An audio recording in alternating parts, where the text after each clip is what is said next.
Así nos conectamos. Antes de conectarnos con ustedes, le estaba diciendo a la gente local de acá que tenían que poner su mejor sonrisa y no tuvieron que hacer esfuerzo porque todos trajeron una gran y hermosa sonrisa. Felices, gracias, buenos días, buenas tardes, buenas noches, según los usos horarios respecto a cualquier parte del mundo. Gracias por estar ahí, gracias por estar firmes y nosotros aquí más felices que nunca. ¿Estamos felices, sí o no? Se viene diciembre.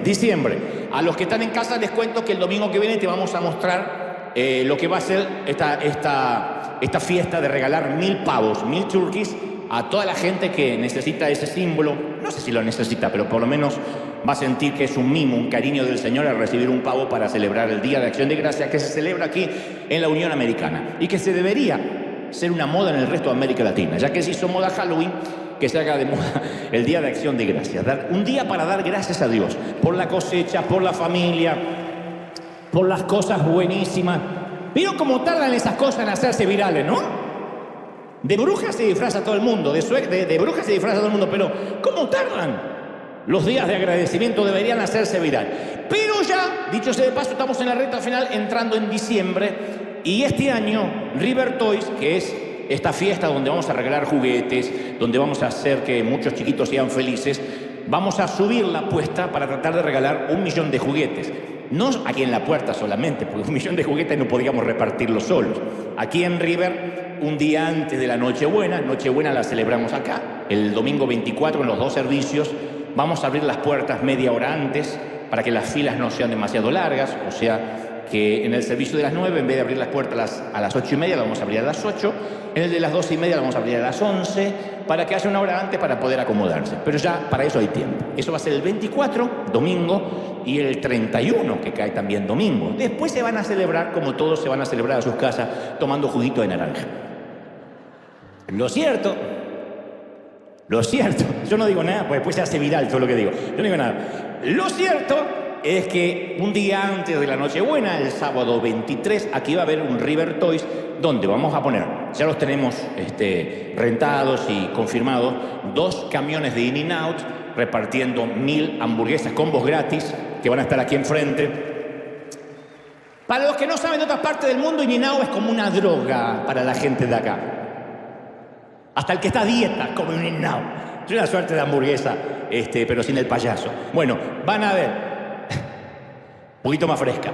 Va a haber 2 camiones de In-N-Out, autos icónicos de Hollywood, el Batimóvil para los chiquitos, ¿no es cierto? El DeLorean, el de Regreso al Futuro, la camioneta de las tortugas ninja con las tortugas, y además princesas, superhéroes, inflables, juegos, sorteos de computadoras, y vamos a regalar por lo menos, como todos los años, 10.000 juguetes nuevos. Esto va a ser acá el 23 de diciembre, con una enorme fiesta que estamos armando, con música, con DJ, va a haber de todo, muchas cosas para traer a las familias, para que vengan de todas partes, pero esto se va a reproducir. Ya empezó ayer en Colombia, en Venezuela, en México, en Panamá, en Argentina, en Cuba, en Uganda, en Honduras y terminamos aquí en USA. Así que todos estos países van a realizar, ayer se hicieron 2. Nosotros vamos a ir viendo todos los domingos de diciembre 2 River Toys. O sea, son 4 domingos y cada domingo vamos a ir viendo 2 de estos River Toys que se están haciendo en distintas partes del mundo. Obviamente nosotros enviamos los recursos, como River, para que estas fiestas se puedan hacer en distintas partes del mundo. Yo sé que hay gente preguntando, ¿y por qué acá en mi país no? ¿Y por qué no podemos todo el planeta? Pero por lo menos algunas fundaciones que nos contactamos, que ya venimos trabajando, les estamos enviando los recursos para que podamos repartir entonces 1 millón de juguetes de estos River Toys en todo el mundo. Y como dicen por ahí que unas imágenes valen más que 1000 palabras, antes de transmitirte lo que creo Dios me dijo que te diga, acaba.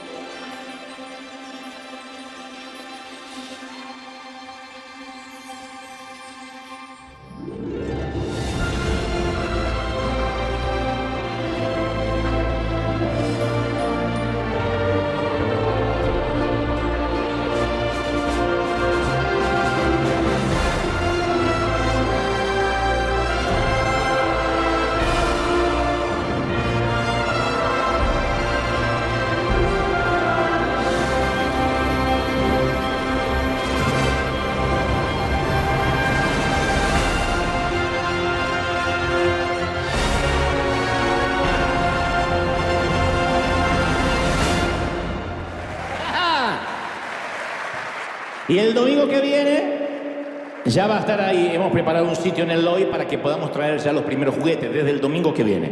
Como el sábado es el día que repartimos los turkey aquí localmente, el domingo mostramos qué fue lo que pasó, cómo fue la fiesta, pero ya empezamos a traer los juguetes nuevos, juguetes que podemos ir a... Hay gente que ya perdió la gimnasia de comprar juguetes, ¿no? Porque terminó de criar hace 30 años, pero algún nieto debe tener, alguna nieta o algún sobrino. Entonces, los que podemos comprar juguetes e ir trayendo, a partir del domingo que viene empieza esta recolección de juguetes nuevos para nosotros, en lo que nos respecta a nosotros, el día 23 de diciembre poder vivir esa fiesta. Así que los esperamos a todos. No te olvides, si quieren después lo anotan en el celular, no olvidarme, cabezón, de comprar juguetes. Ahora sí, ¿estamos listos? Digan conmigo, estoy listo. Muy bien. Desde las primeras veces que llegué a este país, hubo un sitio que siempre me llamó poderosamente la atención. Es el Museo de Cera de Madame Tussauds. Hay uno aquí en Los Ángeles, hay otro museo de cera en Las Vegas, en New York, en Washington, que dicho sea de paso, en Washington vamos a estar yendo esta semana. Les mando un saludo enorme para la gira. En Orlando. En Europa están en Berlín, en Estambul, en Londres, en Praga, en Viena, en Asia, en Pekín, Hong Kong, Tokio, Singapur. Hay por todas partes uno de estos museos. Entre muchas ciudades, museo de cera. Es la reproducción de cera casi exacta de todas las celebridades, vivas o muertas, en un solo lugar. Entonces ahí podemos encontrar desde David Beckham a Barack Obama, desde Nelson Mandela a Elvis, Michael Jackson, Marilyn Monroe, Brad Pitt, Shakira, Jennifer Aniston, Sofía Vergara, Abraham Lincoln, Paquita la del Bar. No, esa que no creo que esté, pero por Abraham Lincoln estoy seguro. En algunos casos de las figuras de Hollywood lucen la ropa original. Las figuras de cera lucen la ropa original de alguna película donada por las propias estrellas.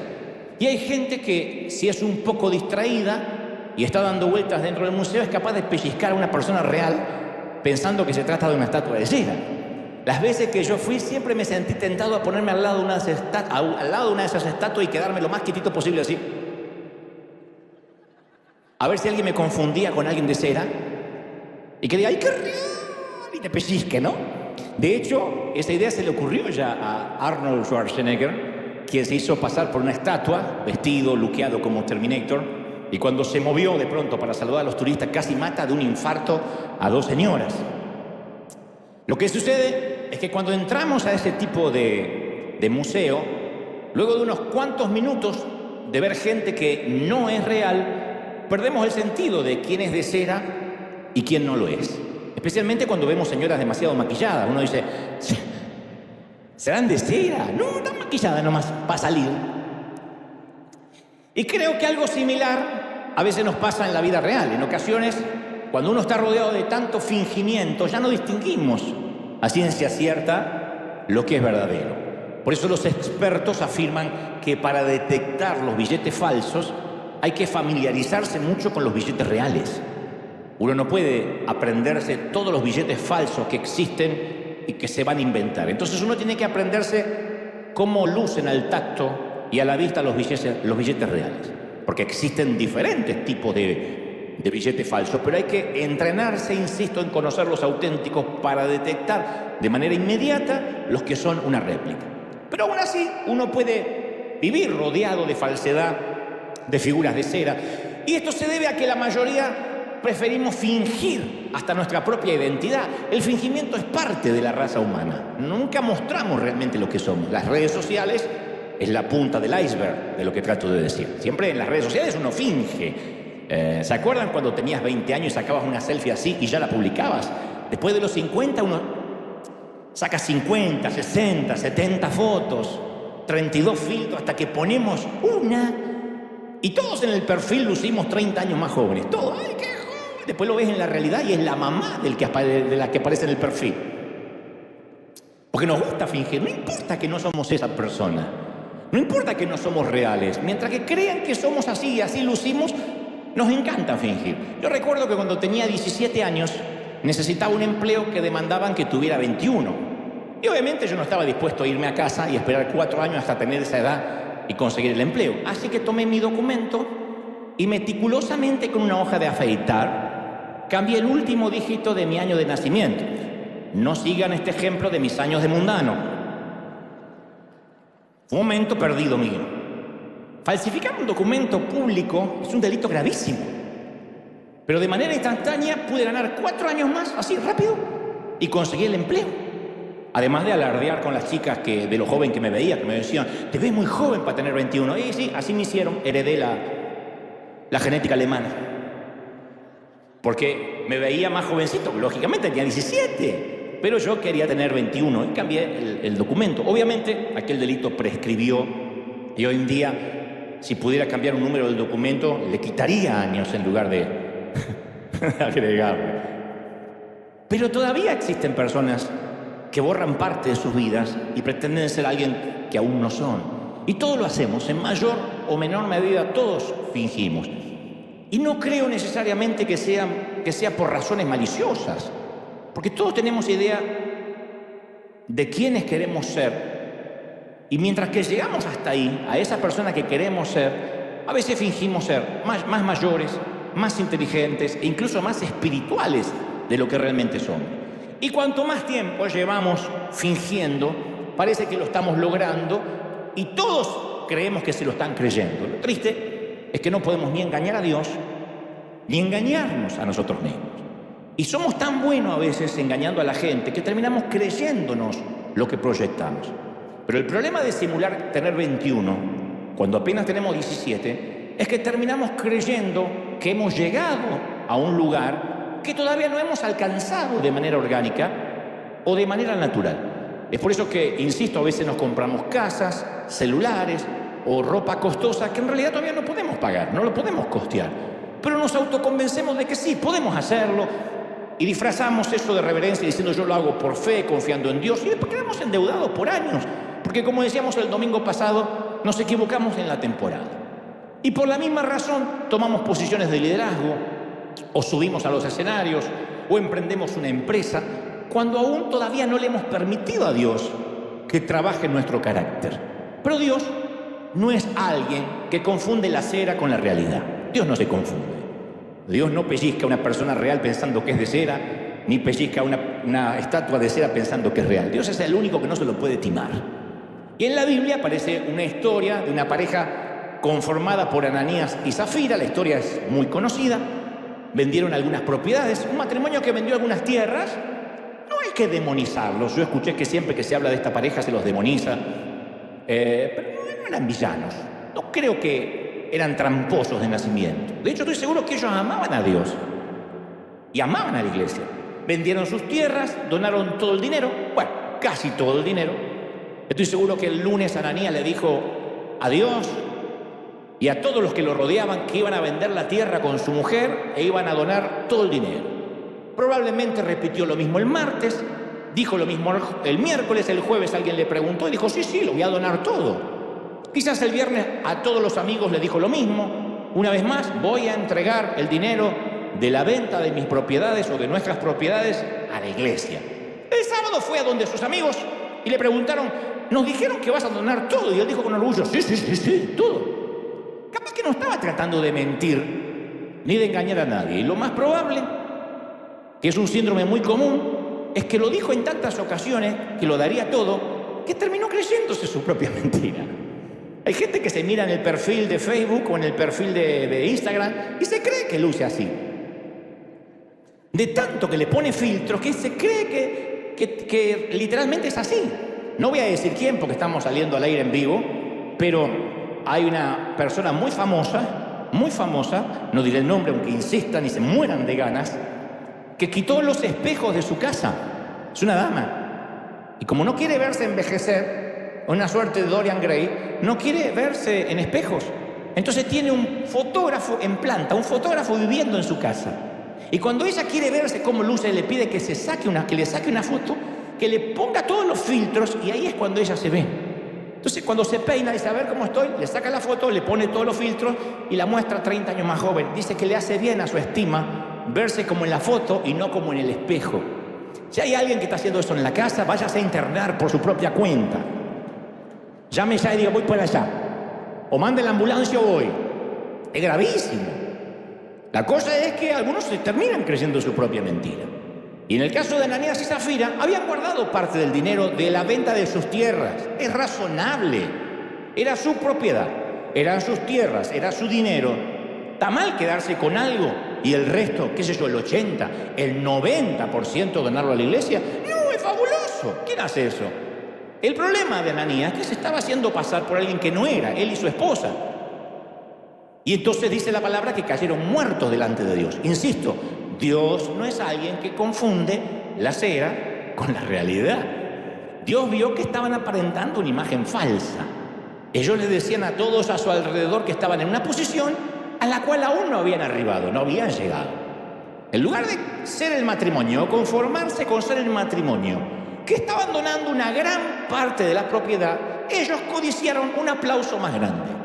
Ellos querían aparentar ser el matrimonio que podían darse el lujo de donarlo todo. Nadie les estaba pidiendo que donen todo. No tenían que decir que estaban donando todo. Decir, estamos donando una parte o no decir nada. Se me ocurre que quizá dijeron tanto que iban a donarlo todo, que aunque faltaba una parte, supusieron que técnicamente era como si lo estuviesen donando todo. ¿Están donando todo? Y sí.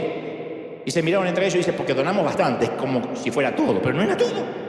Y Pedro le dijo, hay un pequeño problemita. Chicos, ustedes no le han mentido al hombre, sino a Dios. Ups. Y todos mentimos más de lo que nos gustaría admitir. Cada vez que fingimos delante de las personas que estamos en un nivel de espiritualidad diferente al que realmente estamos, somos parte de la atracción del Museo de Cera. Somos timadores. Y la triste historia de Ananías y Zafira, la triste y célebre historia de Ananías y Zafira, nos revela cuán importante es para Dios que seamos realistas. Ninguno tenga más alto concepto de sí mismo del que deba tener, sino la realidad, este soy. Transparentes, que no significa falta de intimidad y tener que andar contando si tienes hemorroides o no. La transparencia significa que lo que muestro es una parte de la verdad. Porque algunos muestran una parte de la mentira. Yo no tengo la obligación de mostrar mi intimidad. Una cosa es la autenticidad y otra cosa es la privacidad. Pero de lo que muestro tiene que ser una parte auténtica. Y honestos de quienes somos realmente, honestos. Y que no pretendamos ser alguien que aún no somos, que quizá vamos a llegar. Estoy seguro que vamos a llegar a ser alguien que nos propusimos. Porque todos estamos creciendo conforme a la estatura de la plenitud de Cristo.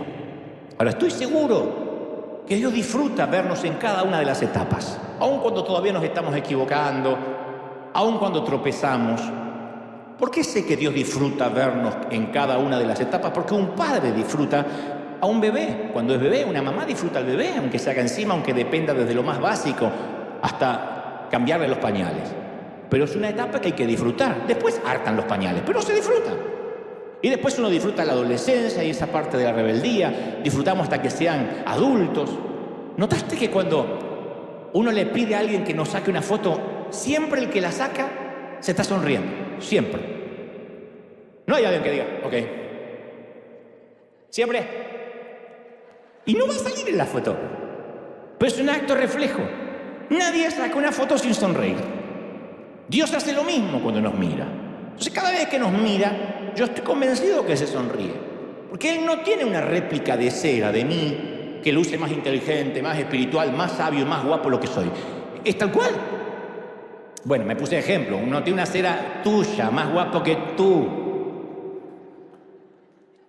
O sea, no hay una estatua de cera que sea mejor o más joven. Yo dice, no. Esta muchacha ya tiene 50 y tanto y varias horas de vuelo, la voy a hacer de 30 aquí arriba. No. Dios te ve como eres. Y Él sabe exactamente cómo somos ahora y quiénes estamos destinados a ser. Y para eso Él permite esa palabra llamada proceso. Los procesos. Hace algunos años leí una historia fascinante acerca del proceso de la vida de un árbol de jardín. El proceso de la falsedad a la autenticidad. La historia no fue una gran cosa, pero hubo una parte de ese relato que a mí me estremeció. Y permíteme que te cuente acerca de esa magnífica historia. Había una vez un pequeño almendro. un árbol que produce almendras. Aunque comenzó como un pequeño retoño, la historia dice que el dueño del jardín labraba cuidadosamente el suelo, se aseguraba que tuviera agua, que tuviera cuidado, y el pequeño almendro, dice la historia, luchaba para crecer tan alto como fuera posible. El progreso continuaba cada semana, mientras su señor siempre labraba el suelo a su alrededor y todo parecía andar bien. La idea del fracaso nunca se le cruzó por la mente del árbol. Todo lo que podía pensar era: voy a ser el mejor almendro. Caramba, me están cuidando para que lo sea. Obviamente todavía no poseía la suficiente estructura en sus raíces para almacenar nutrientes suficientes del suelo y dar fruto. Entonces todavía, por consecuencia, no podía transferir la suficiente humedad a las ramas para dar flores e, insisto, producir frutos. Aún así, siempre pensaba: esta puede ser mi temporada, esta puede ser mi primavera. Tal vez este año, quién sabe, pueda dar algún fruto. Un día, dice la historia, se acerca a su señor, pero no siguió la rutina de cada primavera, que era remover la tierra, hacer surcos para que se amontone el agua. En su lugar, toma un hacha, ¡pac!, y corta el árbol de raíz. Entonces, conmocionado, el árbol piensa: ¿y ahora qué hice de malo?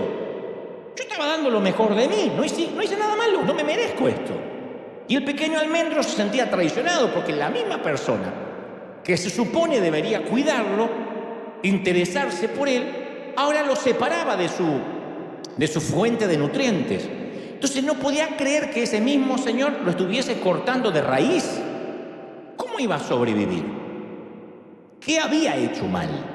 Y como si no fuera suficiente separar el almendro de los nutrientes que sustentaban su vida, ahora su señor le fue cortando cada una de sus ramas. Toma el árbol que ya había sido cortado y le empieza a cortar las ramas. Y el proceso continuó hasta que se quedó sin una sola rama. Acto seguido, el dueño comienza a quitarle la corteza al tronco. La corteza es la cubierta externa que cubre el corazón del tronco, que protege la savia que le da la vida al tronco y también preserva los niveles de humedad en su interior. Entonces la corteza del árbol era la última protección que le quedaba, la última frontera, porque aún un árbol cortado con corteza tiene chances de sobrevivir hasta tanto ser injertado en otro árbol. Pero ahora su señor empieza a arrancarle su corteza y el pequeño árbol ahora sí se siente desnudo, expuesto. Entonces, tirado en el suelo, desnudo, sin raíces, tiene un sinnúmero de preguntas sin respuesta, reunidas en un solo pensamiento: no entiendo lo que me está pasando. ¿Por qué? Dice una frase en Argentina: sobre llovido mojado, ya que encima empezó a llover, encima me estoy mojando. Algo similar, no entiendo lo que me está pasando. Finalmente el desnudo almendro yacía tirado bajo el sol y cada día su señor regresaba y el almendro pensaba: bueno, tal vez me injerte, está bien, no tengo corteza, pero algo de humedad tengo, tal vez me injerte rápido, capaz que tengo esa esperanza. Pero en lugar de injertarlo, el señor lo giraba en el calor del sol para que se secara el otro lado de la planta desnuda. Y cada día que pasaba, el calor del sol lo secaba más. Entonces el proceso de secado tomó muchos días y cuando cada gota de humedad había desaparecido del almendro, el señor finalmente volvió y dijo: ahora sí, mijo, creo que ya estás listo. Y de repente le vino una revelación al tipo, no al señor, sino al almendro. Le vino una revelación, dijo: claro, yo no soy más un almendro, soy un bastón. Me estaba transformando en una vara. Eso es lo que quería mi señor, quería que me volviera un bastón, una fuerte vara sobre la cual mi señor se pueda apoyar. Ahora entiendo. Entonces empezó a agarrarle el gustito al cambio. Dije: este es el proceso. Resulta que yo quería ser almendro, pero soy un bastón. Y el pequeño almendro aceptó el dolor de su sueño abortado. Está bien, no soy un almendro, ni lo voy a hacer nunca, pero soy un bastón. ¿Fue doloroso experimentar que lo arranquen de raíz? ¡Oh, claro! Pero se dio cuenta que se había transformado en bastón. El plan A del almendro nunca incluía la posibilidad de volverse algún día una vara o un bastón sin vida. Pero la vara del almendro se adaptó al plan B. Algo que no tenía en sus planes. Cuando nació su papá almendro y su mamá almendra, no le dijeron: algún día serás un buen bastón. No estaba en sus planes. Y esto es algo que a menudo nos suele pasar durante los procesos de Dios. A veces creemos que estamos caminando en una dirección, pero Dios termina enviándonos en una dirección distinta. Y los plan B de Dios no terminan siendo nuestros plan A. Pero resulta que no es el plan B de Dios, era el plan A de Dios, para nosotros el plan B. Cuando uno piensa en el ministerio de Jesús, por ejemplo en la tierra, uno ve que todas las cosas que ocurrieron sucedieron durante el camino. Jesús, por ejemplo, iba a la casa de un oficial llamado Jairo a sanar a su hija enferma, y en el camino una mujer con hemorragia toca su manto y fue sanada. Algo milagroso sucedió entre los puntos A y los puntos B. Aparentemente eso no estaba en los planes, pero una mujer fue sanada cuando Jesús iba a hacer otra cosa. 10 leprosos necesitaban sanidad y de pronto, cuando ellos fueron caminando, dijo, vayan y rebélense ante el sacerdote. Algo pasó. Entre el punto A y el punto B fueron sanados. Jesús viajaba de Galilea a Jerusalén, se detuvo en un pueblo llamado Sicar, en una región de Samaria. En el camino conoció a una mujer mientras descansaba junto a un pozo y algo maravilloso sucedió entre los puntos A y entre los puntos B. Entonces a veces lo que creemos que es nuestra meta puede ser completamente a la meta de Dios. Hay algo que puede suceder durante el camino, lo que se llama proceso. A veces nuestra idea es dar almendras y decimos, yo soy un almendro, yo nací para ser almendra, tengo cara de almendra, mis hijos son almendra, mi abuelo era una almendra, mi bisabuelo era un almendro y todos nosotros somos almendros. Pero Dios tiene en mente convertirte en bastón para alguien más. Y nosotros decimos, pues eso no estaba en mis planes. Sí, pero para eso fuiste creado. Y ese es el dolor que a veces tenemos cuando en el camino sucede algo que no teníamos planificado. Mira, yo contesto en varias ocasiones. Hace varios años atrás, yo tenía que predicar en cierto país y por alguna razón no tenía ganas de viajar. Finalmente supe que tal como lo presentía, supe por qué estaba reticente a ir. Fui y el sonido, la logística, la organización, todo era un espanto.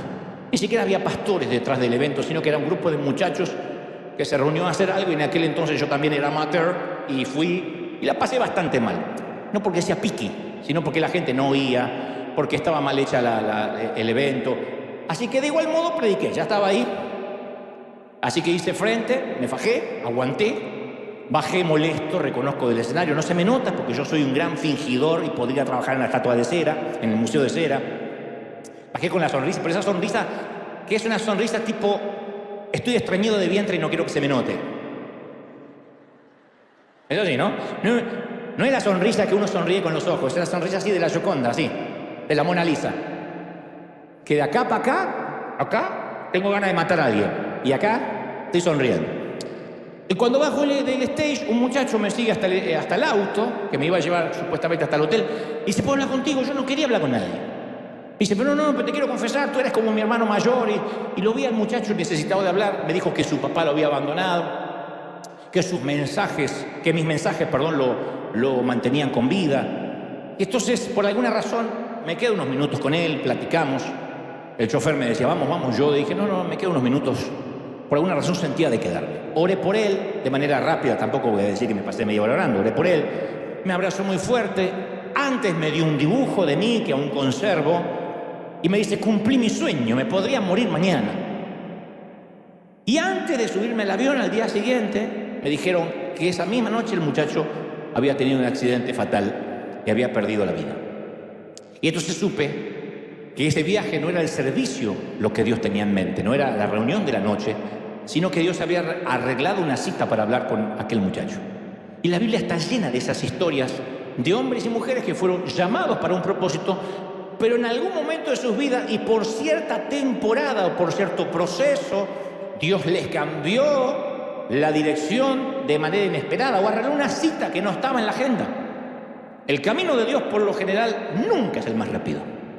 Pocas veces es el más fácil, pero siempre es el mejor camino. Aunque a nosotros nos suene un plan B, aunque a nosotros nos suene que no es lo que planificábamos. La historia de nuestro almendro continúa cuando su dueño, finalmente después que él ya es una vara, es un bastón, el dueño saca un cuchillo afilado y graba un nombre en el bastón. Número 17 relata que luego habló Jehová a Moisés y le dijo, habla a los hijos de Israel y tome cada uno de ellos un bastón, una vara, por cada casa de los padres de todos los príncipes de ellos 12 varas conforme a sus padres, y escribirás el nombre de cada uno en la vara. Escribirás el nombre de Aarón sobre la vara de Leví, porque cada jefe de la familia tendrá una vara que lo represente. Luego juntarás las 12 varas, los 12 bastones, y los pondrás en el tabernáculo de reunión, delante del testimonio, donde yo me voy a manifestar a ustedes. Entonces Moisés, por orden explícita de Dios, toma los 12 bastones, cada uno tiene el nombre de su dueño, entre los que estaba el almendro de nuestra historia, y los puso por orden de Dios tras la cortina de lino del tabernáculo, lo que era en ese entonces el lugar santísimo. Los gruesos pliegues de la cortina se cerraron y dejaron a todas las varas, a todos los bastones, en un inquietante silencio, en una absoluta oscuridad. Y ahora sí, nuestro almendro está muy descorazonado. Esto parece una novela de Univisión. Ahora sí, ahora la cosa se puso fea. Porque el tipo dice, en un principio está bien, yo quería ser el mejor almendro de todo, quería que mi mamá almendra estuviese orgullosa, que la abuela almendrosa estuviera más orgullosa. Está bien, no pudo ser. Pero entonces, al menos yo quería ser el mejor bastón de todos, la mejor vara, y ahora me siento abandonado. Y en ocasiones nosotros sentimos que Dios nos pone en stand-by. Es la extraña sensación que a veces Dios es como si nos hubiese jubilado antes de tiempo, como que nos llamó a retiro antes de lo que pensamos. Hay temporadas donde Dios nos dice, parte de tu servicio es la obediencia, y la obediencia es que ahora te quedes en un sitio sin hacer nada. A los que tenemos hormigas en el corazón, nos cuesta horrores que todo aquello para lo que pensábamos que nos estábamos preparando, de pronto parece que no sirve para nada. Y nos sentimos vulnerables, desnudos, impotentes y abandonados, como en este caso nuestra vara de almendro en la oscuridad. Estoy hablando de cuando parece que fuimos abruptamente cortados de lo que creíamos que era nuestro propósito, nuestro destino, y no hay razones, no resiste análisis por qué fuimos cortados. Porque una cosa, bueno, pequé, hasta donde recuerdo metí la pata, pero hay veces que fuimos cortados abruptamente sin tener razones aparentes. Hay temporadas en nuestras vidas que decimos, yo solo sé que hice lo que sabía hacer, o lo que podía hacer, yo hice lo mejor que podía. A ver, no pudimos ser el mejor almendro, ni el mejor bastón, pero al menos sentimos que hicimos lo que pudimos. Cuando uno dice, yo ya oré todo lo que tenía que orar, no tengo más lágrimas, ya no tengo más que hacer, más humildad que la que tengo ahora, no sé dónde sacarla. Ya no sería humildad, sería humillación. Hay momentos en la vida que uno dice, yo hice todo lo que sé que está a mi alcance para hacer. Y duele mucho saber que a veces Dios nos separa de lo que creímos que sabíamos hacer, o que estábamos capacitados para hacer. Y decimos, hasta hemos llegado a decir, y esto va por mi cuenta, Señor, ¿por qué no me aprovechas? Como si Dios no necesitara, ¿no? Señor, no entiendo. No te conviene aprovecharme con todo lo que estudié, con todo lo que me preparé. Y Dios, y hasta nos duele creer que Dios nos puso en ese lugar de silencio. Hay momentos que se llama proceso, un lugar donde Dios nos llama a silencio y no nos da más información. Se acabó el mapa. Como cuando uno pierde la señal en el celular, uno pone el GPS y de repente se pierde la señal y ya no sabemos por dónde cuerno estamos yendo, si a Las Vegas o a Tijuana, no tenemos idea. Entonces la vara de almendro se sentía completamente abandonada en medio de una oscuridad absoluta detrás de las gruesas cortinas. Pero yo digo siempre, cuando uno está detrás de las gruesas cortinas, no significa que nos hayan descartado. Es más, en cada teatro que a mí me ha tocado estar, y en toda esta gira que me toca hacer, cada vez que yo me tengo que parar detrás de las cortinas, lo más probable es que me microfonen, me pongan un auricular para el sonido, me preparen. Cada vez que estoy detrás de las cortinas es porque estoy a minutos de salir a escena. Y cada vez que Dios te pone detrás de las cortinas es porque el verdadero plan de Dios va a comenzar. ¿Tú lo crees? Yo lo creo. Y quiero que te grabes esto. Quiero que nos grabemos esto. Yo soy más cabezón para entender estas cosas. Por mi hiperactividad, porque siempre quiero estar haciendo cosas. Siempre que Dios nos permite un tiempo de oscuridad, cuando hablo de oscuridad, no hablo de negrura demoníaca, hablo de silencio, de desconexión. Siempre que Dios nos manda un momento o una temporada de soledad, que pareciera ser el olvido, es por amor y nunca como un castigo. Nunca. Por favor, nunca te olvides esto, no te está castigando Dios. No te está disciplinando Dios. Cuando Dios te manda a obedecer en silencio y no hacer nada, nosotros inmediatamente lo tomamos como una penitencia, lo traemos desde el colegio.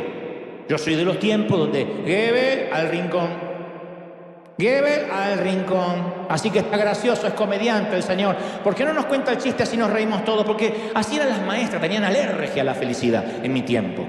Y como yo contaba algunos chistes, decía, ¡ay, el señor es chistoso! ¿Quiere contarlo a todos? Y yo no tenía problema, me paraba y lo contaba. No, no le dije eso. Al rincón, al rincón. Entonces uno cree, estoy en el rincón sin hacer nada, o salga al pasillo. Y te ponían en el pasillo hacia afuera. Y ese era un castigo. Y uno lleva eso a la relación con Dios. Cuando Dios me pide que no haga nada, es un castigo, me mandaron al rincón. Pero uno si entiende o cree que eso es disciplina o eso es castigo, nos va a costar mucho entender el proceso de que es por amor. En cualquier campo de concentración, yo siempre digo, los guardias tienen un poder casi ilimitado. Porque a base de la fuerza los tipos pueden hacer que la gente renuncie a su Dios, que maldigan a su familia, que maten a sus seres queridos, que coman estiércol. Los guardias pueden hacer que pierdan su dignidad por completo. Hay una sola cosa que no pueden lograr. No pueden obligar a nadie a amarlos. Porque el amor nunca opera bajo las reglas del poder. Jamás. Me vas a amar porque si no me amas te voy a castigar. El amor no funciona así. Entonces los mayores milagros de Dios, su gran despliegue de pirotecnia divina, nunca logró que Israel lo amara más. De allí es que cuando concluimos, que cuando Dios nos llama a un tiempo, a un proceso de silencio, siempre es porque nos ama demasiado y nos está preparando para otra asignación que demanda ese silencio, que demanda apagar las voces. De otra manera no te puede enviar a una nueva asignación escuchando a la suegra, al compadre, a la comadre, a la hermanita, al pastor, a nadie. Salmos 121:4 dice, he aquí, no se adormecerá ni se dormirá el que guarda a Israel. Tu marido se duerme, Dios no se adormecerá. No se adormecerá el que guarda a Israel. ¿Estamos de acuerdo? Y el Salmo 3:5 agrega, yo me acosté y dormí y desperté porque Jehová me sustentaba. Parece algo infantil. Me acosté, me dormí y me desperté. 3 cosas, lujos que no cualquiera se puede dar, que es acostarse en paz, dormir y despertar y ver que Dios todavía te está sustentando. Aun cuando uno duerme, cuando uno descansa, Dios te sostiene. Entonces, ¿qué dice su palabra? Indica que aunque estamos descansando, el plan de Dios para nuestro propósito continúa avanzando mientras dormimos. No nos necesita Dios despierto todo el día. Uno cree que si está muy preocupado y no duerme le da una ayudita a Dios. Dios no nos necesita, dice, anda a dormir. A Elías le dijo en su momento, descansa, cabezón, come, duerme. ¿Qué largo camino te espera? Que la depresión que tienes es falta de sueño. El decir, ay, me quiero morir, no soy mejor que mis padres, quítame la vida, dame la eutanasia. Todo eso viene por deprimido. Y la depresión viene por falta de descanso.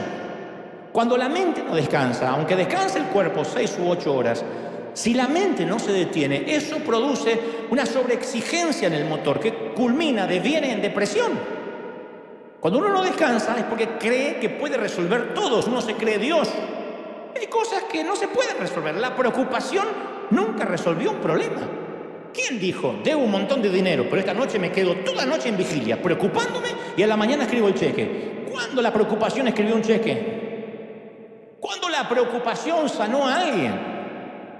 ¿Lograste algo quedándote toda la noche de este lado de la puerta de la sala de cuidados intensivos mientras que tu ser querido estaba adentro? Alguna vez yo lo hice con mi mamá. Me quedé con mi hermano afuera y el médico dijo, vayan porque hasta la mañana no va a haber ningún parte médico. A las 7 de la mañana es el primer parte. Y nosotros dijimos, sí, pero nos podemos quedar acá afuera. ¿Y pero por qué se van a quedar acá? Si ustedes no pueden ver a su madre, no pueden cruzar la puerta. Y pero por si pasa algo. Si pasa algo, señores, se van a enterar a las 7 de la mañana.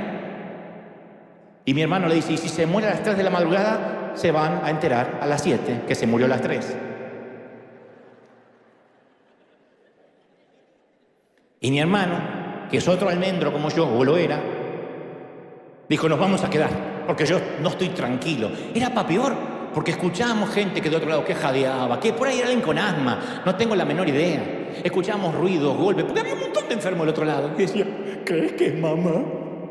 Estábamos los dos. ¿Cambió el parte médico? No cambió nada, no cambió un cuerno. Pero ahí estábamos los dos gansos pensando que nuestra preocupación iba a ayudar. Entonces cuando el salmista dice, yo me acosté y me desperté y vi que Dios me estaba sustentando como cuando me fui a dormir, habla de que Dios no descansa y cumplirá el propósito en tu vida. ¿Lo crees, sí o no?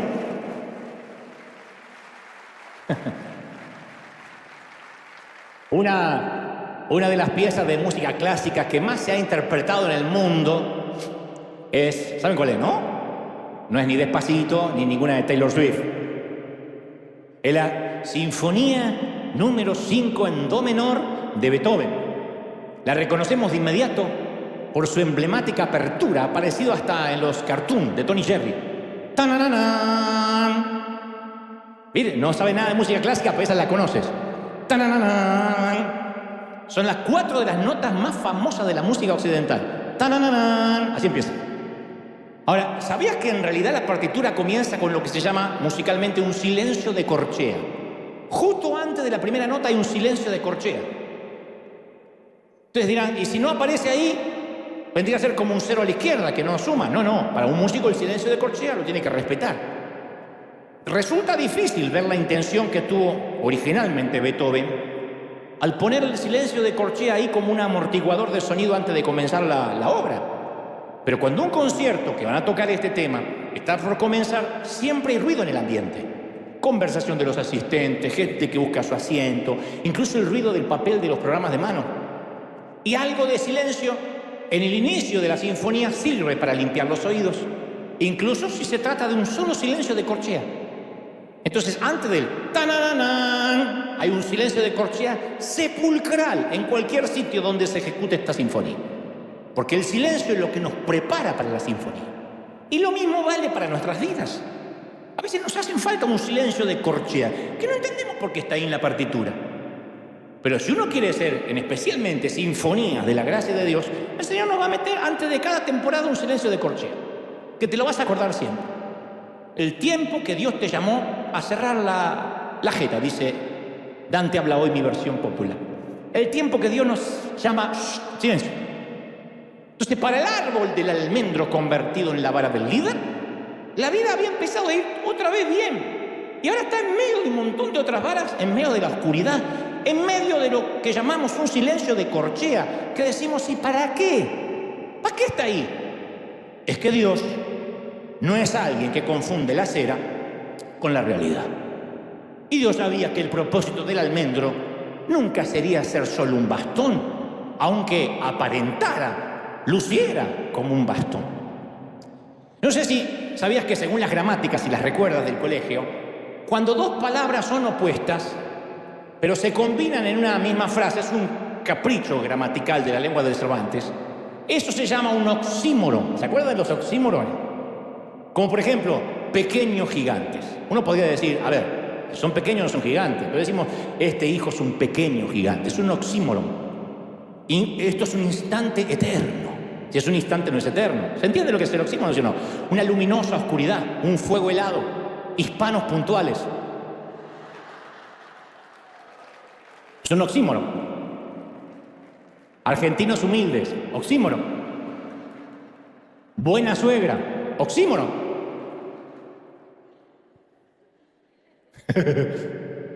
y si hay un oxímoron que le gana a todos, en mi opinión, es el cristiano incrédulo. Porque ¿qué es un cristiano incrédulo? Podría decirse que es un cristiano que cree en Cristo, pero que no le cree a Cristo. Eso es un oxímoron, eso es un cristiano incrédulo. Cree en Dios, pero no le cree a Dios. Y los procesos de Dios se resumen en esto. Una temporada en que Dios necesita darnos un silencio de corchea para quitarnos la incredulidad y el fingimiento del corazón, quitarnos la cera. Convengamos que yo he visto, como todos ustedes, a Dios contestar oraciones. He visto personas sanadas, dejar mudo a los doctores, parejas que fueron infértiles dar a luz bebés, personas perder sus empleos, orar y con rapidez conseguir empleos que pagaban el doble de lo que ganaban. A veces sucede así, porque la fe da resultado y la oración tiene poder. Pero para serte sincero, a veces aparece un silencio de corchea al inicio de la respuesta a nuestra partitura.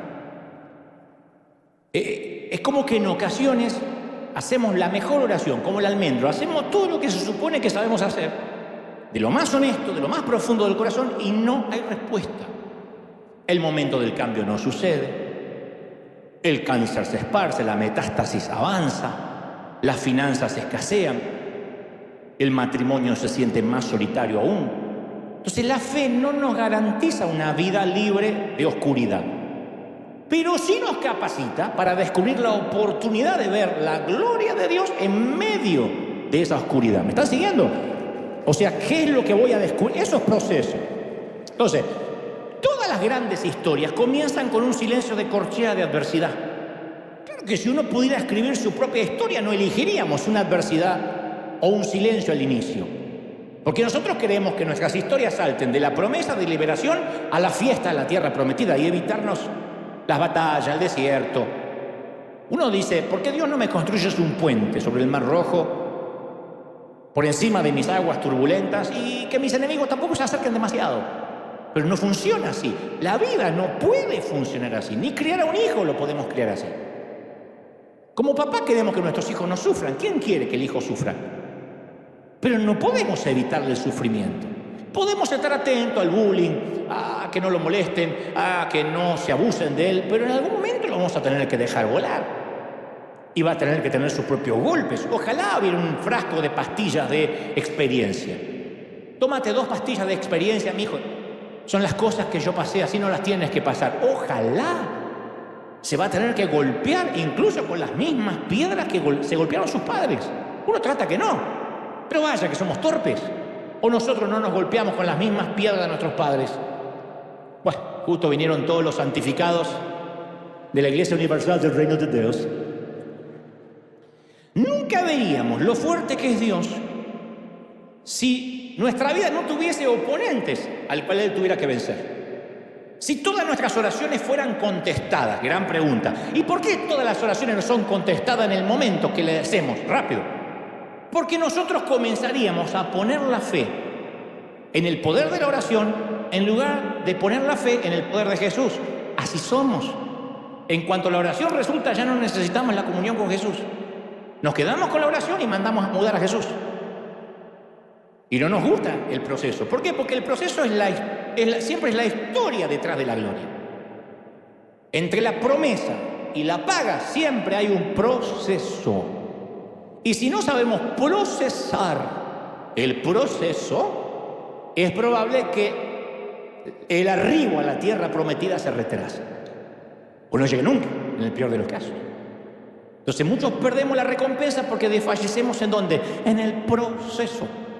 Y es parte de la naturaleza humana saltarnos de la promesa directo a la paga. Dios me lo dijo, lo recibo, me empodero y salgo. Ojalá fuese así la vida. Pero el proceso es el tiempo que nos fortalece el carácter. El silencio es el tiempo donde aprendemos a depender total, absoluta y únicamente de Dios. No dependemos de nadie más. Eso nos hace fuerte. Nos quitamos el qué dirán. Lo que nos diga la gente para bien o para mal, nos importa 3 reverendos cuernos. Nosotros solamente nos importa qué opine Dios. ¿Dónde se aprende eso? En el silencio. Y más importante que eso, que el proceso es la forma en la que crecemos conociendo más a Dios. Y este es el punto. El proceso es el caldo cultivo de la fe.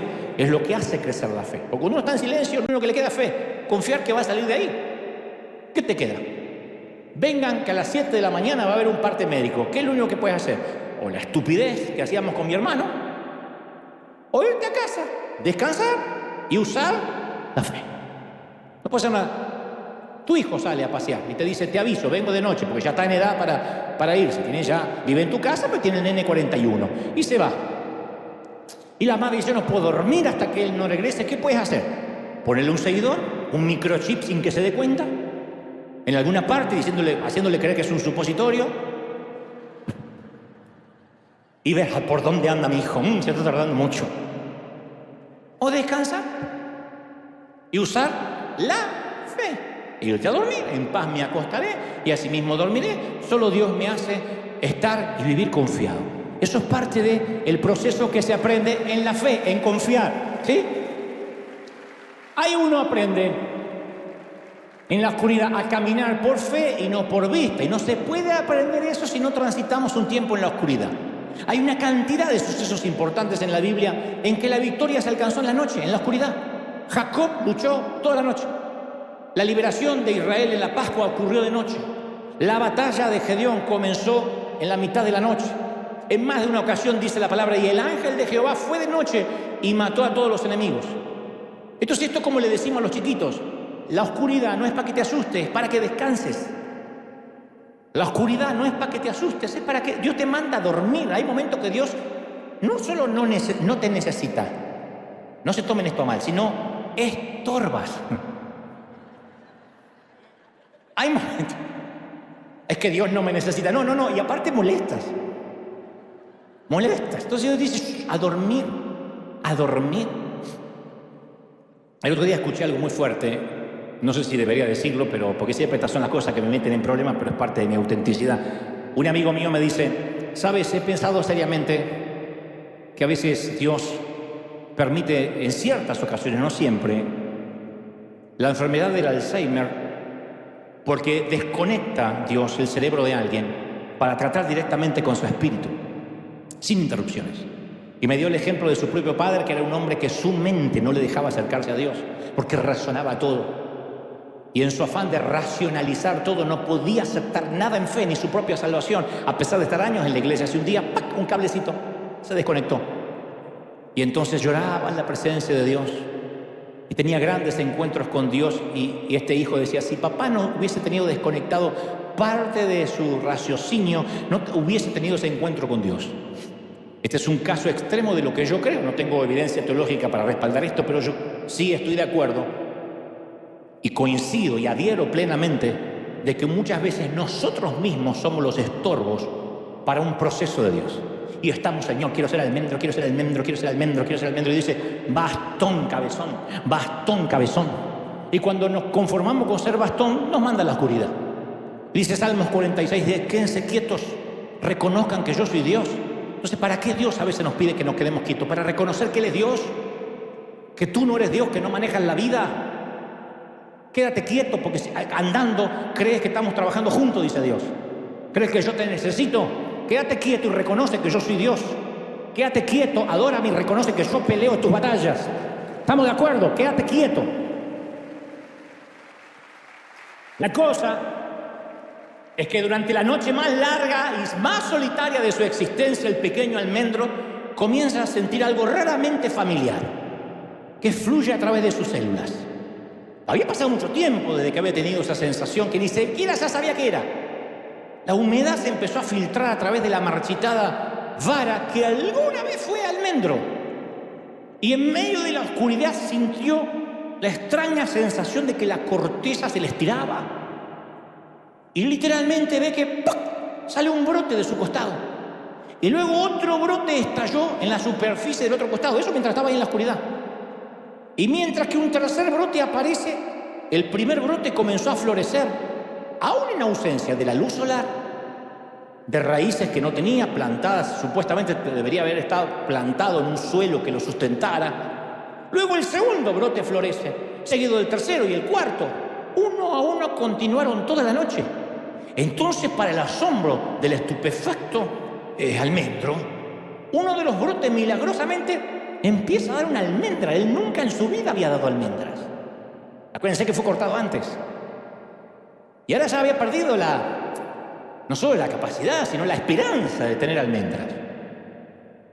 Yo digo siempre que uno siempre tiene esperanza para todo, aun cuando creemos que ya no va a poder ser. Por ejemplo, la mayoría de las damas debe guardar en su closet el pantalón de la esperanza.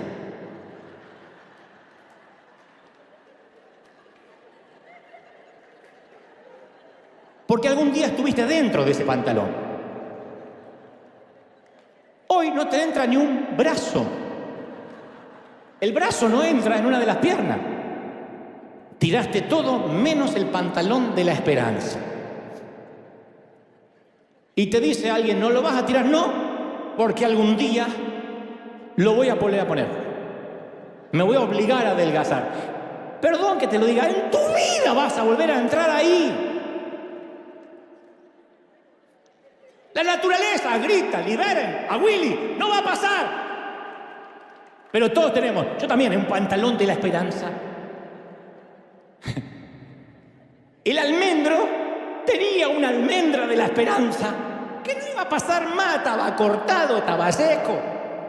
Pero estos brotes empiezan a ocurrir en el preciso lugar en el que el almendro se sentía más abandonado y más destrozado. Y dice la palabra, y Moisés puso las varas delante de Jehová en el tabernáculo del testimonio, y aconteció que a la mañana siguiente la vara de Aarón de la casa de Leví había reverdecido y echado flores y renuevos, y había producido almendras. Aquí es donde, junto con el almendro, empezamos a entender, resulta que cuando Dios está en la ecuación, cuando nuestros sueños mueren, es cuando sus planes recién están comenzando, recién está empezando. ¿Sí o no? En realidad la vara del almendro, sin vida, estaba a punto de descubrir el secreto de lo que es estar en la presencia de Dios. Ahí es cuando uno se convierte en la presencia de Dios, la persona que uno soñó ser. Ahí es. Cuando Dios hace su mejor trabajo, siempre es en secreto. Y la vara del almendro no comprendió que todavía era almendro. Hasta la mañana. Uno se olvida lo que uno era. La vida te hace olvidar el niño que fuiste, los sueños que tuviste. La vida se nos en el servicio a Dios uno se olvida por qué queríamos servir. Queríamos servir para estar cerca de la gente. Y hay un momento en la vida que la gente nos empieza a hastiar. Y decimos, no soporto el mal carácter de la gente, cada vez viene gente más peor a la iglesia. Y si nosotros queríamos servir para estar cerca de la gente, yo conozco un montón de médicos que querían ser médicos para servir a la gente. Hicieron un juramento hipocrático que eso harían, y en algún momento, ustedes han conocido médicos así, maltratan, atienden con desdén. ¿Qué pasó en el proceso? Uno se olvida de que era almendro. De que aunque uno no produjo nunca frutos de almendra, uno tenía todos los sueños, la composición genética que uno realmente posee, resucita cuando uno está en la presencia de Dios. Hay una composición, hay genes que resucitan. Aunque la vara esté completamente desconectada del suelo, del sol, cuando uno está en la presencia de Dios, fluye la vida a través de las células secas, empieza a fluir. Eso siempre ocurre. ¿Lo crees, sí o no? Y empezó a obrar algo más grande, más profundo, más antiguo que la luz del sol. Empezó a obrar en el almendro. La acción normal de la clorofila, todas las leyes de la naturaleza que no pudieron hacer crecer al almendro, de pronto se vieron opacadas cuando el Señor hizo que la rama empezara a florecer. Y milagrosamente dio frutos en una sola noche, una sola noche. El pequeño se volvió almendro, todo lo que siempre quiso ser en apenas, ¿qué? 8 horas, 12 quizás. La frase en una sola noche a mí me toca muy de cerca, porque por allá en el año 91, un grupo de mujeres dijeron, pastor de los jóvenes te dirán, año 91, no te preocupes, en una sola noche, yo lo haré, en una sola noche. Todo pasará mientras estés durmiendo. Te acostarás siendo un hombre y te levantarás siendo otro. Yo era un absoluto desconocido. Y una noche en el año 96, en el Estadio Vélez de Argentina, se colma con 55.000 jóvenes.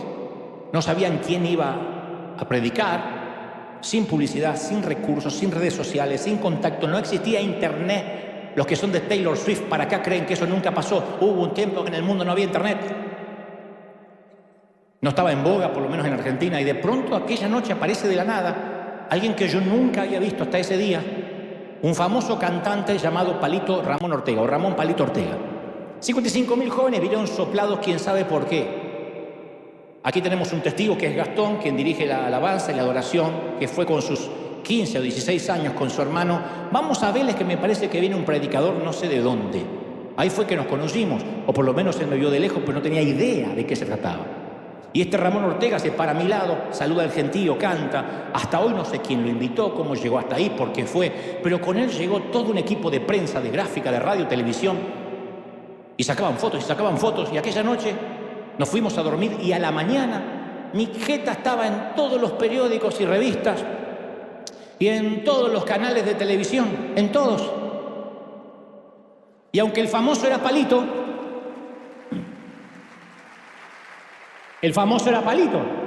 pues yo estaba al lado. Fue cuando me vestía de blanco para parecer más gordo. Hoy es exactamente al revés. Y la gente empezó, queremos entrevistar al pastor de los jóvenes. Y me acosté siendo un desconocido, una rama seca, desnuda, y en la mañana era una celebridad, había florecido. Recorrimos un montón de programas de televisión y todo ocurrió literalmente en una sola noche. Y a veces Dios nos desconecta de los que más nos importa, pero en una sola noche Él acelera nuestro destino. Si para Dios un día es como 1000 años y 1000 años como un día, Dios puede tomar miles de años de bendición e infundirlos en una sola noche. ¿Tú lo crees? Su presencia reconecta lo desconectado.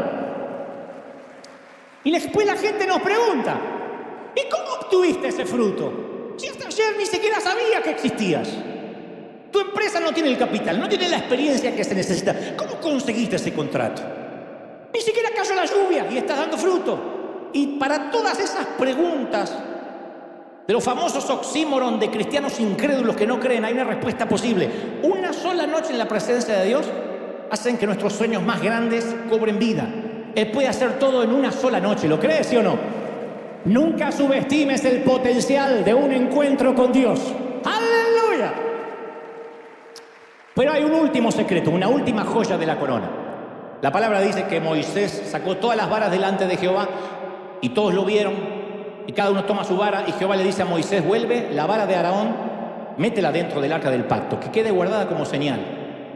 Dios le pide a Moisés que colocara nuestro almendro florecido dentro del arca del pacto. Un plan C para el almendro, porque el almendro dijo, ¡wow! Ahora sí, a mostrar mis flores al mundo. Dios dijo, no, te vas a quedar en mi presencia.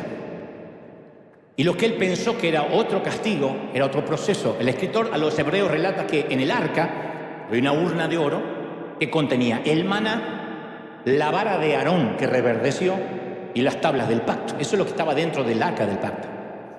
El maná no se podía guardar de un día para otro porque se agusanaba, se ponía pútrido. Sin embargo, el maná del arca del pacto siempre se mantenía fresco, en buen estado, testigo visible de la provisión de Dios a las próximas generaciones. Porque Dios se ocupaba de su preservación.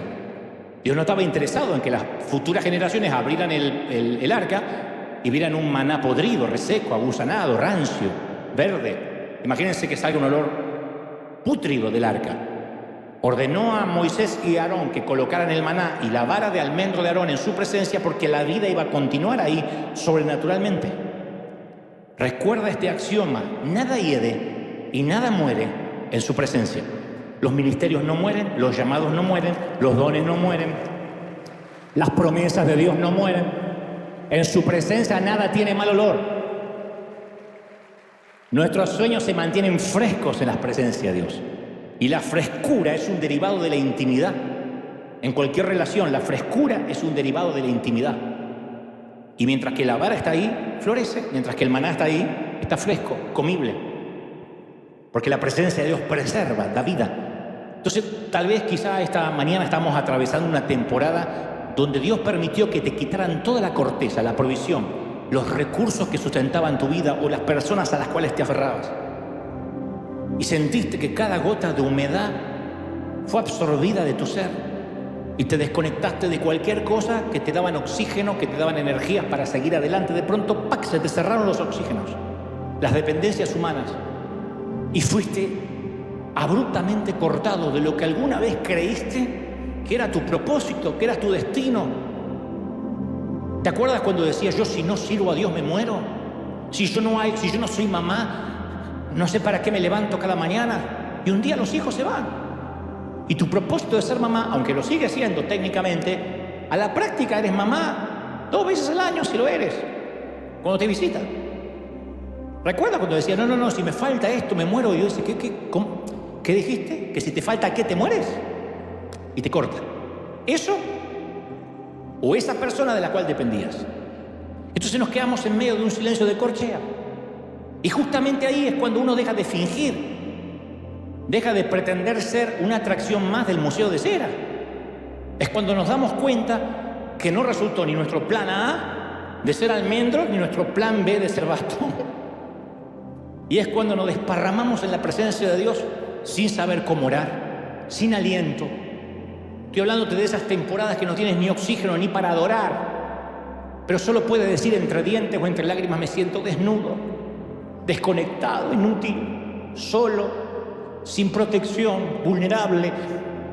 Y esa termina siendo la oración más sincera y honesta de toda nuestra vida, porque nos damos cuenta ahí que estamos detrás del telón en medio de un proceso. Y le decimos a Dios estos, aquí estoy, Señor. Por primera vez no decimos, Señor, vengo a reclamar, me he preparado para servirte, aquí tu siervo, úsame que tengo seminario, usa mi capacidad. Ahí es cuando dice, Señor, soy una vara seca. Ya ni sé cuál es mi propósito ni mi destino. Y entonces Dios, que nunca se confunde la cera con la vida real, nos llena con su presencia. Y en una noche, en tan solo unas horas en su presencia, nos acelera el destino, nos muestra el propósito y nos permite producir el fruto que ni el sol ni la tierra ya podían producir. Todo sucede en una noche. Y cuando todo sucede en una noche, eso grita a viva voz un aceleramiento en los tiempos de Dios. Cuando Dios lo llama a Jeremías, en otra ocasión, le da una visión y le dice, ¿qué ves, Jeremías? Jeremías dice, veo una vara de almendro. Y le dijo Jehová, bien viste, bien has visto. Porque la vara de almendro significa que yo apresuro mi palabra para ponerla por obra. Dice Jeremías 1:11.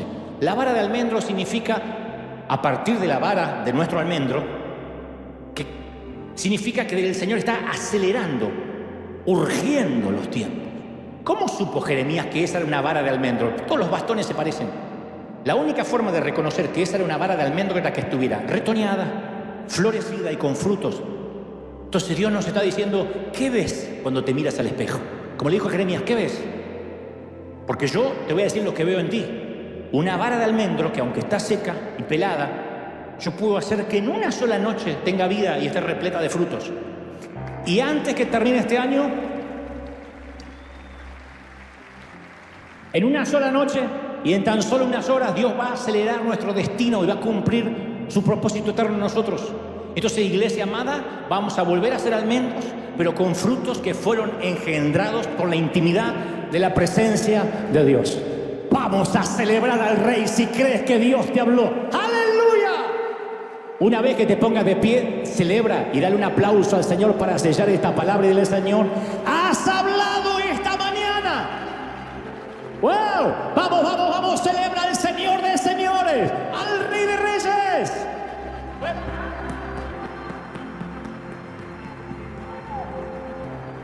Te exaltamos, Rey. Te exaltamos, Rey.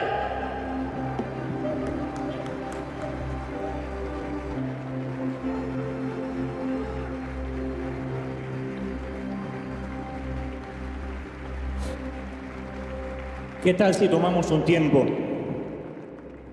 para hacer esa oración del almendro? No hagas ningún otro tipo de oración, no hagas reclamos de tu ministerio, no preguntes por qué. Dile, Señor, soy una rama seca, así me siento. Él no te va a juzgar por cómo te sientas. Dile, me siento desnuda, sin protección, me siento solo, no siento nada alrededor, no hay voces. Y allí en la presencia de Dios, que comienza ahora, antes de llegar a tu cuarto, dile que solo eres esto. A la oración que alguna vez hizo Katherine Kuhlman, Señor, soy una campesina de Missouri, divorciada, sola, con un gran acento sureño en un mundo de hombres. En definitiva, no tengo nada que ofrecerte, Señor. La pregunta es, ¿será que podrías hacer algo con esta nada? Porque te aseguro que si hicieras algo con esta nada, tú te llevarías la gloria. No podrían decir que los frutos son por el sol, por los nutrientes, por la granja, por la tierra. Solo podrían decir, esto tiene que ser Dios. Es un buen negocio para Dios que cuando Él haga reverdecer tus ramas, nadie ni siquiera tenga el debate de pensar que pudiste haber tenido algo en el asunto, porque estabas cortado sin raíz. Y en un mundo donde todo el mundo valora a los que tienen una postura, un estatus, ver un fruto que creció en una sola noche solo hace que las rodillas se doblen ante el Dios de esos frutos. Dile al Señor, si quieres usarme, úsame. Y si mi asignación sea estar en silencio en tu presencia hasta que tú me lleves, por mí está bien. Funciona para mí. Al cabo tú quieres estar conmigo más de lo que tú puedas usarme. A decir verdad, me gustaría hacer cosas para ti, pero yo prefiero un día en tu presencia, un día en tus atrios, que 1000 fuera de ellos, haciendo cosas para ti, pero sin tu presencia. Haz esta mañana la oración de Moisés. No me quites, no me lleves a ninguna parte si tu presencia no va conmigo. Porque me he dado cuenta que sin tu presencia soy una persona sin oficio, sin profesión. No tengo nada. Esa ha sido mi oración todos estos años. Nunca me consideré un gran hombre, un buen tipo. Lo he dicho muchas veces en el afán de ser una estatua de cera, pero nunca en mi interior supe que yo era un gran tipo. Pero solo una cosa de la cual me aferré cuando jovencito, y era la presencia de Dios. Nunca me permitas pararme ante un gentío si tu presencia no está conmigo. Porque se me van a ver los hilos, se me van a notar de que no tengo nada para ofrecer. No me dejes ni un solo instante en ningún stage, en ningún escenario. No dejes que vaya a ningún sitio si tú no vas a estar ahí. Y Dios ha sido fiel.